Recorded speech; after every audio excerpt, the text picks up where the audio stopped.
So guys, magluto tayo ng champurrado. So, maglagay tayo ng 2 cup na tubig. Yung mayroon tayong malagkit na bigas. Yan, glutinous rice. Hugasan po natin ang ating glutinous rice. So, ilagay na natin yung ating glutinous rice sa boiling water. 1 cup of glutinous rice and 2 cups of water.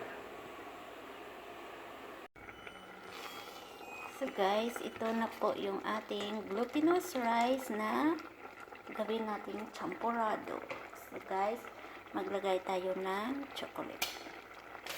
Yan guys, na chocolate yung nilagay ko. So, depende kung ilan yung serving yung gagawin ninyo na champurrado, dagdagan ninyo na lang yung chocolate. So, yan guys. So, yung nakita mo kumakain si Rosmar ng champurrado, nag-graving din ako. So, ngayon ako ay nagluluto na. So, at maglagay din tayo ng asukal, brown sugar, para maganda yung kanyang kulay at matamis-tamis. So, yan guys. Nakita nyo na ating champurrado. Yan. Ang champurrado ng bayan.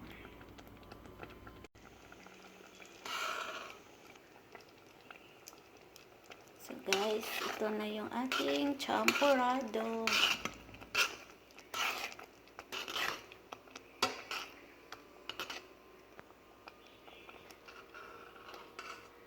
Yan.